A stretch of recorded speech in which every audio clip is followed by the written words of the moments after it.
Have you ever woken up at 3 in the morning?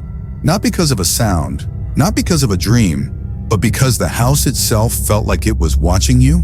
They said the first child vanished on a rainy Tuesday. A quiet street, porch lights glowing, dogs sleeping. Nothing broken, nothing forced, just gone. By the time the fourth kid disappeared, people stopped letting their children ride bikes after sunset. By the sixth, parents slept with the lights on. And by the ninth missing child, the streets stopped feeling like a neighborhood. It felt like a waiting room, waiting for who would be next. Now relax your shoulders, slow your breathing, sit a little closer. Tonight, I'm going to tell you where the missing children go. No, but before we begin, if you find comfort in quiet fear, slow stories, and long nights of shadowed imagination, you already know what to do. Subscribe, stay with us, because once the story starts, it won't let you go. Now, Detroit's suburbs are not the kind of place where legends are born. Neat lawns, white fences, evenly spaced streetlights. The kind of place where nothing ever happens. That's what Nora believed too, until her son started talking to the attic. Nora had moved into the house 6 months ago. Fresh start, new neighborhood, new walls to hide old grief. Her husband's picture still sat face down in a drawer she pretended didn't exist. Evan was 7. Too quiet for a 7-year-old, too observant, the kind of child who listened more than he spoke, the kind who noticed things adults didn't want to see. The first night it happened, Nora thought it was just sleep talking. She was washing dishes. Midnight, the house settled, pipes clicked, wood expanded in the cold. Then she heard it, soft, small, coming from above, a whisper. At first she thought Evan was calling for water again. He did that sometimes. Woke up thirsty, voice dry like paper. But the whisper wasn't calling her. It was answering someone. Nora slowly climbed the stairs. Each step creaked a little too loudly. Her heartbeat moved faster than her feet. Evan's bedroom door was open. He was sitting up in bed, eyes open, smiling faintly, talking to the ceiling. "Mom," he said without turning his head. "The lady in the attic says I'm not supposed to tell you where the kids are." The air shifted. Nora laughed. Too fast, too nervous. "Sweetie, there is no lady in the attic." Evan finally looked at her. "She doesn't like when you lie." That night, Nora did not sleep. The attic entrance was in the hallway ceiling, a pull-down ladder, a painted white, perfectly normal. She stood under it at 3:14 a.m., staring upward like the darkness might blink first. Nothing came down, nothing moved, but she could swear something smiled inside the dark. The missing children were all between 6 and 10. All lived within 10 blocks. No signs of struggle, no witnesses. Only oddly calm bedrooms, beds warm, toys neatly placed, windows locked from the inside. The police called it *runaways*. The parents called it impossible. The neighborhood called it cursed. Nora called it coincidence. Until Evan stopped drawing stick figures. His new drawings were different.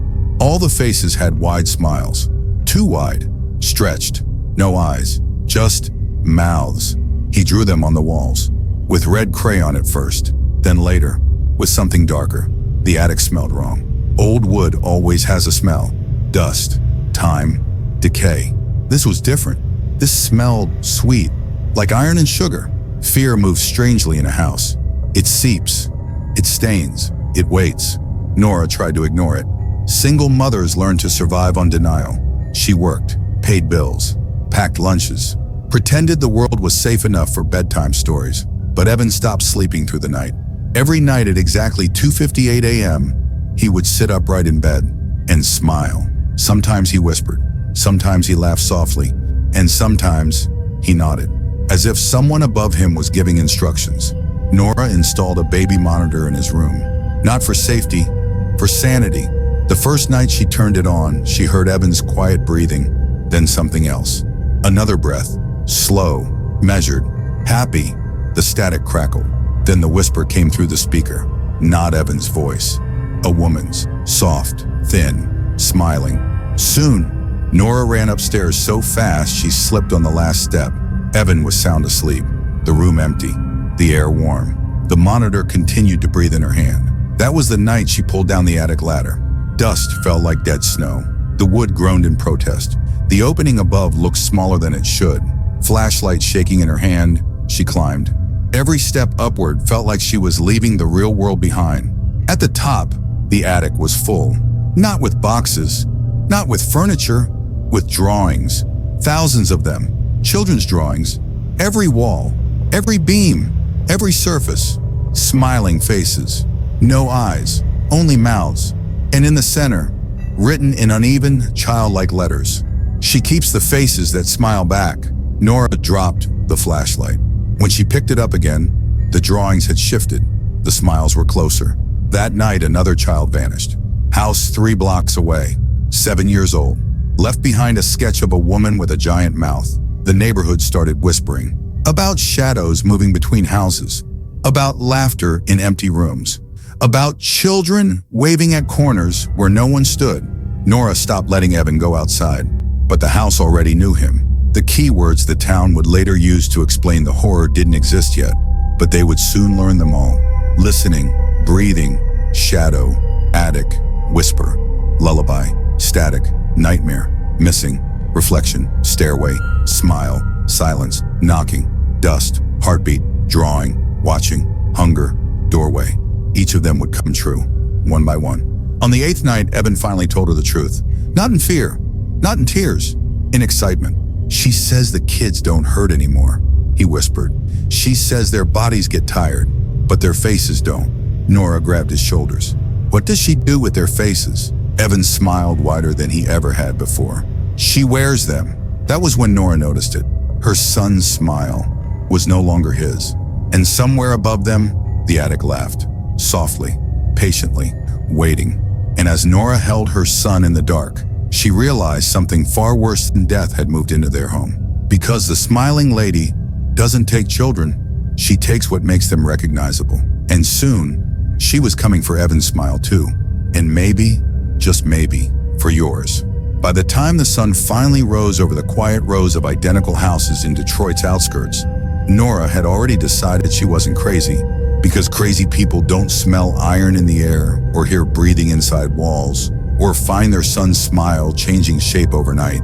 And yet everything around her tried its best to gently, politely convince her that nothing was wrong at all, that kids talk to imaginary friends, that old houses make sounds, that stress makes shadows look alive. But the problem with living inside a horror is that it never announces itself as horror. It introduces itself as inconvenience, as discomfort, as a nagging feeling you promised to deal with tomorrow. And Nora promised herself she would deal with the attic tomorrow while she packed Evan's breakfast into a brown paper bag with shaking hands and watched him hum a tune she didn't recognize, a slow, looping melody that felt too old to belong to a child. And when she asked where he learned it, he shrugged and said, "The lady likes songs without words, songs that don't need mouths." And that was the first time Nora noticed how carefully he spoke now, as if every word had to pass inspection before leaving his lips, as if his mouth was no longer entirely his. And she laughed softly in that dry, exhausted way adults do when fear and denial compromise for the sake of survival. And she told him he was being silly, and he tilted his head with that borrowed smile and said, "Mom, everyone is silly until the moment they go quiet." And she had no idea what he meant. But the words stuck to her like cobwebs all day while she worked at the pharmacy counting pills and answering questions about insomnia and anxiety and nightmares from strangers who had no idea she was living inside all three. And outside the store window, missing posters multiplied on lampposts like a new species of flower. Each one a different face, different eyes, different haircuts, but all with the same final photograph where a child smiled at a camera not knowing it would be the last time their face belonged only to them. And the town tried to keep functioning the way human beings always do when terror moves in quietly.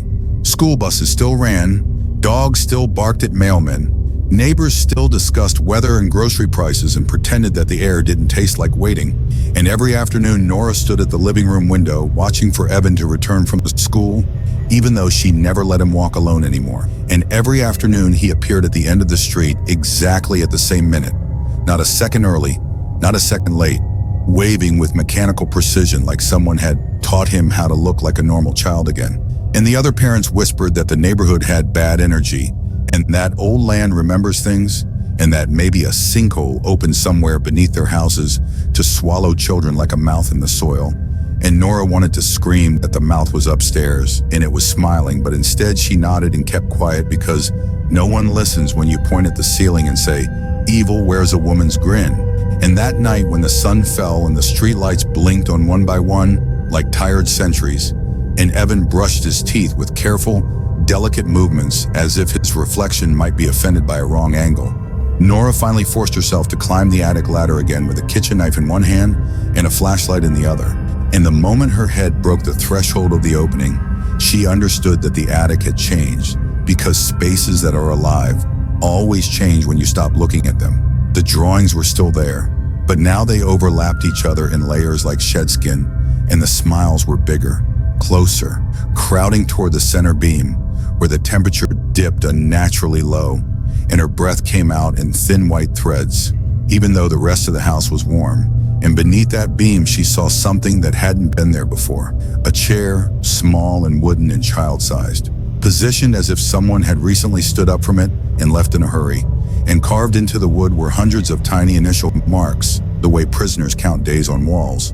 And for a moment she wondered with a sick twist of humor if the smiling lady kept time like a bored librarian waiting for the next borrower. And when the flashlight beam drifted upward, she saw that the attic's far wall had begun to swell outward slightly, as if the house itself was inhaling. And with that swelling came the faintest possible sound of applause, slow and wet and patient, and Nora backed down the ladder so fast she nearly fell, and spent the rest of the night on the couch with the lights on and the knife under a pillow like metal could argue with what lived in the dark. And in the days that followed, Evan stopped being afraid of anything at all. Not of stray dogs, not of thunder, not even of the idea that other children were vanishing around him. And it was frightening how relieved she felt every time she checked his bed and found him still there, even though the shape of his face seemed to be subtly rearranging itself by degrees too small to accuse directly, like watching a cloud change while insisting it's still the same cloud. And the school called her in at the end of the week because Evan had begun drawing again, and this time he wasn't drawing on walls, but on other children's papers, covering their faces with huge red smiles the teachers couldn't explain with developmental psychology or stress responses. And when the counselor leaned forward with professional concern and said, "Sometimes children externalize fear through art," Evan looked up and whispered, "No, sometimes they externalize hunger." And the woman laughed because she thought it was a joke, and Nora stayed silent because she knew it wasn't. And that same afternoon, a boy named Marcus didn't come home from school, and his mother ran screaming down the street until her voice broke into pieces, and the smell of iron returned to the air, as if the neighborhood itself had started to bleed.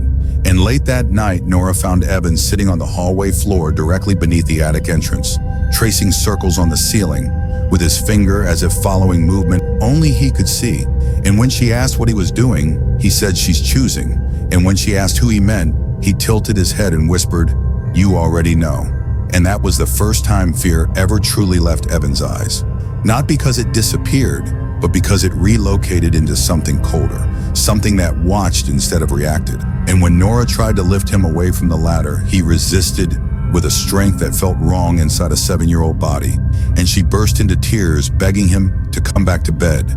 And he softened instantly because whatever else the smiling lady was changing in him, it hadn't yet touched his response to his mother's pain. And he hugged her tightly and whispered, "Don't worry, Mom, she likes you for now." And Nora realized that for this thing, patience wasn't a strategy, it was a natural state, that it did not rush because it was never afraid of being discovered, only delayed. And as the town's search parties grew louder and wider, and candles multiplied on porch steps like a new religion, the smiling lady grew quieter, retreating deeper into the bones of the house where sound traveled strangely, and time folded in on itself so evenings felt longer, and mornings arrived exhausted. And Nora began to notice something worse than disappearance. She began to notice replacements, children who returned acting almost normal, except for tiny differences their parents couldn't articulate. Daughter who suddenly stopped blinking normally. Son who now stood too close when speaking as if depth perception no longer applied the same way. A little girl who had come back after 3 days missing and smiled in every photograph thereafter, no matter what emotion the moment was supposed to require. And the town exhaled in relief with each return, because human beings will accept almost any version of survival over the alternative. And only Nora stood at her window at night watching reflections move through other people's houses. and understanding that the smiling lady didn't always take a whole child. Sometimes she only borrowed what she needed. And on the 12th night since Evan first spoke to the attic, Nora woke to the sound of a lullaby drifting through the vents. No words, just breath shaped into sound. And she followed it barefoot down the hall like a sleepwalker, knowing she was walking into teeth and still powerless to turn around. And as she stood beneath the attic opening again, she heard Evan's voice from above, calm and distant, saying, "Mom, don't come up yet. She's still changing." And that was the moment Nora finally understood that the house was no longer a shelter. It was a throat, and the neighborhood was already halfway down dot. By the next morning, the house felt heavier, as if gravity itself had learned a new trick overnight, and decided to press a little harder on the roof and the walls and the spaces between breaths. And Nora moved through her routine like a guest in her own life, making coffee she would not finish and tying Evan's shoes, even though he no longer needed help. And there was something quietly unbearable about how gentle he still was with her. How he still said, "Love you, Mom," in the same small voice, even while his eyes scanned corners that should have been empty. And the town had reached that strange stage of collective fear, where people stop saying what they're afraid of and start acting it out in rituals instead. Doors locked twice, curtains pulled before sunset, porch lights never turned off, and search teams moved through the woods at the edge of the development every night, calling children's names into trees that had begun to look like ribs in the dark. And Nora stopped attending the vigils because every candle looked like a countdown to her, and every grieving parent felt like a mirror waiting for its turn. And at school, Evan was no longer allowed to sit with other children after the incident, with Marcus's desk where he had calmly drawn a smiling face over the boy's missing homework and written, "She doesn't need his anymore," beneath it in neat, careful handwriting. And when the principal called to ask whether Evan had been exposed to violent media, Nora almost laughed because the idea that screens could compete with ceilings felt like dark comedy. And that afternoon, when she asked Evan directly what the smiling lady wanted, he answered in the tone of someone explaining basic weather, that smiles are doors, and she's just teaching the doors where to go. And Nora felt something cold pass through her chest, because she had started to understand that whatever logic this thing used, it was consistent to itself in a way human logic never quite manages to be. And that night, she followed the sound again, not with a knife this time, but with a plan that was thin and desperate and human, which meant it probably wouldn't work at all. And she climbed the ladder knowing with a terrible clarity that she might not be coming back down the same way. And the attic welcomed her like a held breath finally released. The drawings had rearranged themselves into long, winding corridors of papered smiles, and the air was damp with that sweet iron scent, and the child-sized chair was no longer empty, because something small had sat in it recently and left warmth behind. And from the far end of the attic, where the ceiling sloped low enough to squat beneath, she heard the movement of something not walking, but sliding slowly as if on a floor that had learned to tilt. And she said out loud with a dry shakiness that surprised even her, "I just want to talk." And the sliding stopped, because of course it did, since fear is loud, but curiosity is louder. And when the smiling lady emerged, she did not come all at once, but in parts like a bad idea gradually becoming a decision. First the curve of a shoulder where no shoulder should have been, then the outline of a head where eyes should have existed, and finally the smile itself unfolding wider than the geometry of a human face should comfortably allow. And Nora noticed with a horrible calm attention to detail that within the shape of that smile were other smiles nested one inside another, like reflections trapped between mirrors. And she said, "Where are the children?" And the smiling lady tilted her head in a parody of Evan's gestures and answered in a voice that sounded like several people exhaling at once, "They are where they are finally heard." And the attic seemed to expand with the answer, like it was proud of it.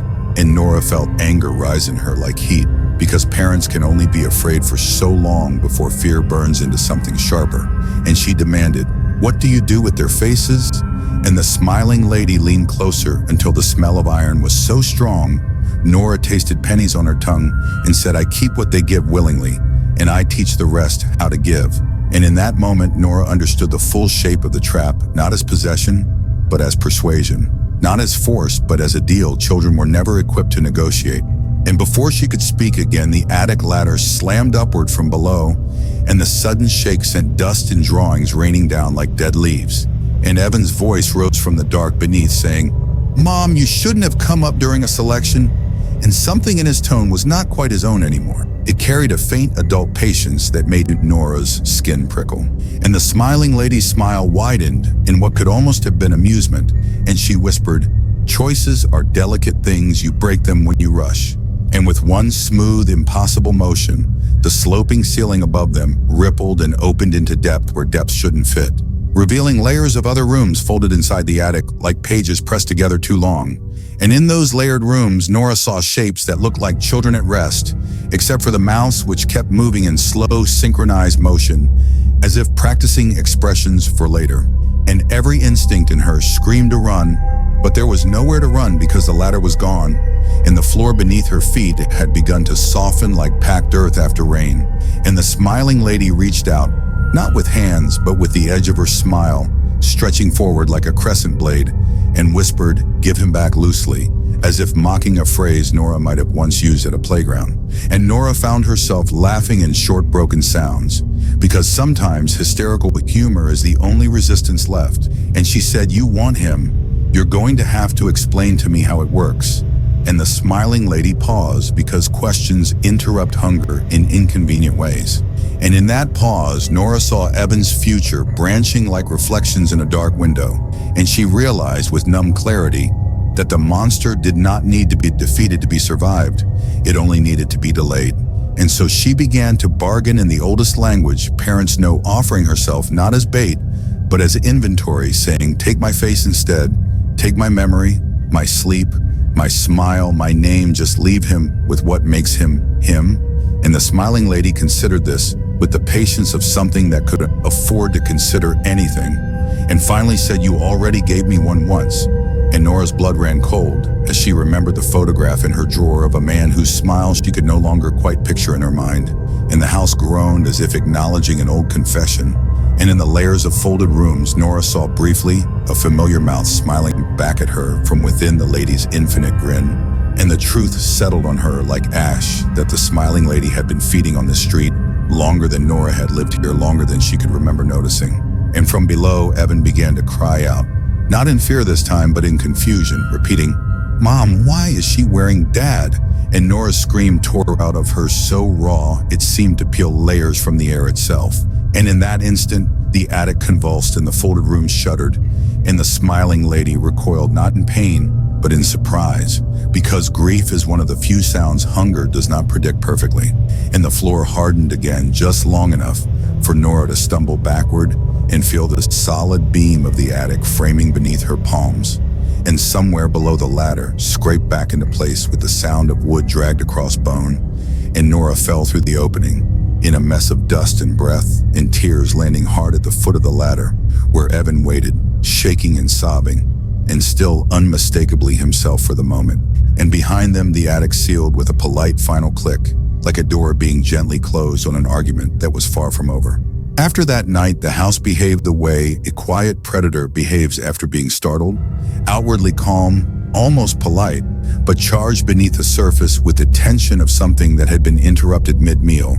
And Nora became acutely aware of every sound as if her ears had been tuned to a higher frequency of danger. The tick of cooling pipes sounded like distant footsteps, the hum of the refrigerator like a breath held too long, and Evan stayed close to her in a way that was both comforting and terrifying, because it felt like the calm obedience of a child who knows wandering too far will cost him more than freedom. And the town outside began to fracture into two types of people: those who still believed something could be fixed by enough flashlights and loud enough searches, and those who had started quietly packing suitcases without admitting where they were going. And Nora found herself in a third category that no one ever plans to join: the kind of person who realizes escape is only another hallway in the same house. And at school, Evan's desk remained empty because Nora refused to send him back into a building with too many ceilings and too many unsupervised corners. And the days blurred into a soft gray smear of exhaustion and vigilance, where sleep came in short, fragile pieces, and every dream smile felt like a threat made of bone. And yet the smiling lady did not return openly. She did not whisper through the vents or breathe through the monitor anymore. And that silence became its own pressure, because hunger that stops announcing itself is usually only planning how to eat more quietly. And on the fourth evening, after the attic confrontation, the police knocked on Nora's door, not with urgency, but with that careful, sympathetic pacing they use when they know they are bringing news that will not sit gently in a living room. And they told her that 3 of the missing children had reappeared on the edge of the woods, just walking out between the trees as if they had simply taken a long wrong turn.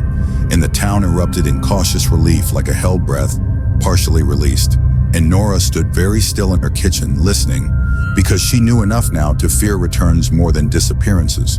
And when she finally saw the children later through the screen of a candlelight vigil, she understood why.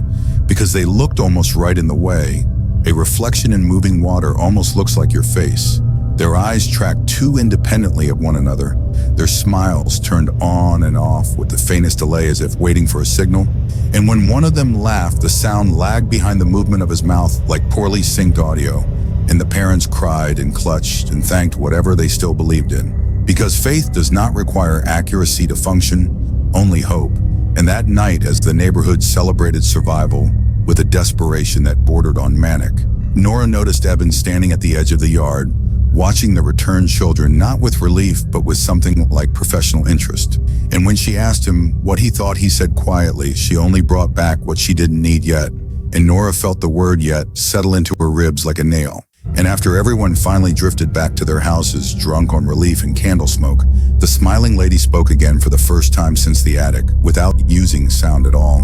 She spoke through arrangement, through placement, through small, impossible acts of suggestion. Because when Nora locked the front door and turned around, she found one of the returned children's shoes sitting neatly in the center of her living room rug, like a gift left by an invisible guest. And the smell of iron returned so strong, it made her eyes water. And above them, the attic ceiling flexed once in slow approval, as if nodding, and something in Nora hardened into a cold, deliberate shape, because she understood then that the smiling lady was not merely lingering in her house now, it was using it as a staging ground, a showroom, a draft table where experiments could be refined in private before being released back into the world.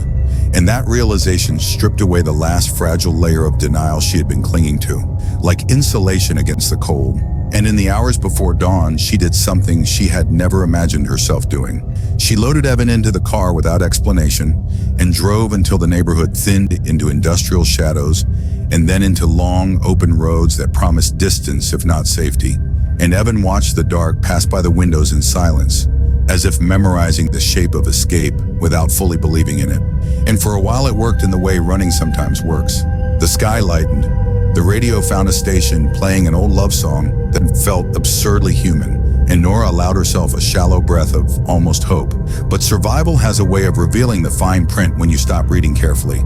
Because when she pulled into a gas station miles beyond the edge of town and finally turned to speak to Evan, she saw that his reflection in the glass of the convenience store door smiled at her a half second before his real face did.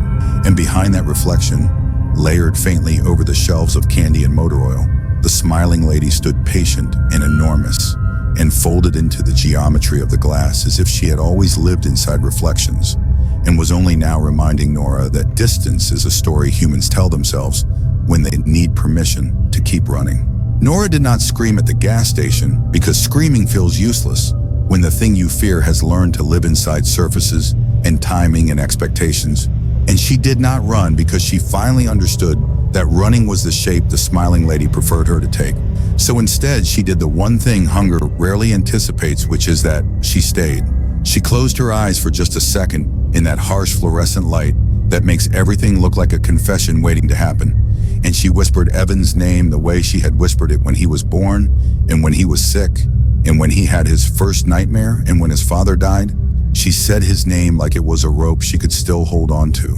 And when she opened her eyes, she looked only at the real Evan, not at the glass and not at the reflection. And she said, "I know what she promised you, and whatever she showed you is a lie with better lighting." And Evan's face trembled in a way that had nothing to do with fear and everything to do with choice, because children stand at the crossroads of belief more often than adults realize. And the smiling lady's reflection leaned forward inside the glass with the patience of something that had never lost a negotiation.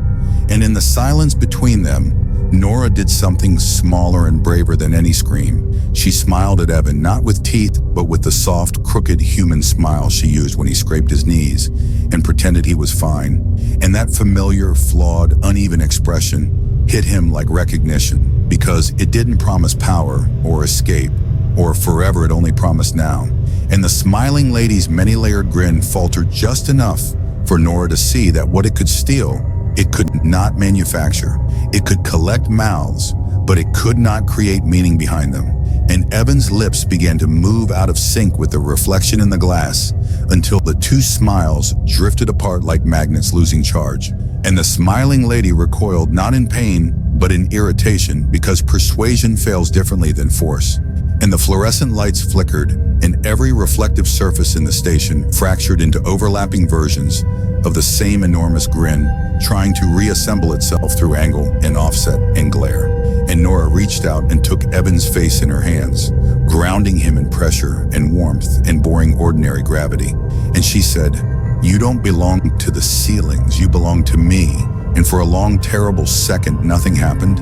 And then Evan blinked, and when he smiled this time, the glass stayed blank, and the smiling lady dissolved into faint, warped suggestions in chrome and plastic, like an idea losing confidence in itself. And the air lost that iron sweetness, as if a wound had finally begun to close.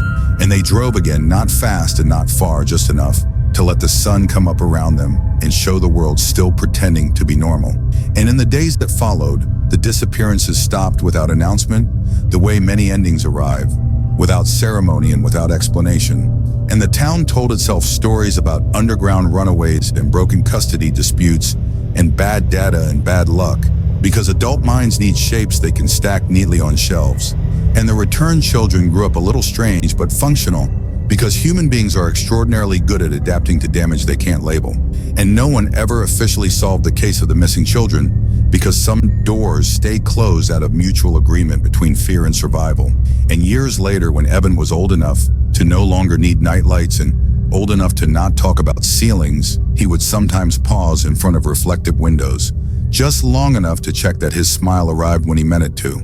And Nora would catch that moment and feel a chill that never quite went away, because she understood now that the smiling lady was not limited to an attic or a house or even a town. She was limited only by how many reflections the world continued to manufacture for her. And on quiet nights when the room was dark and your screen was the brightest surface around you, she wondered if you might feel the same small hesitation before you trust the face that looks back at you. So tell me honestly, as you sit here listening in the dark, have you ever checked your own reflection just to make sure your smile still belongs to you? Or did something else start smiling first?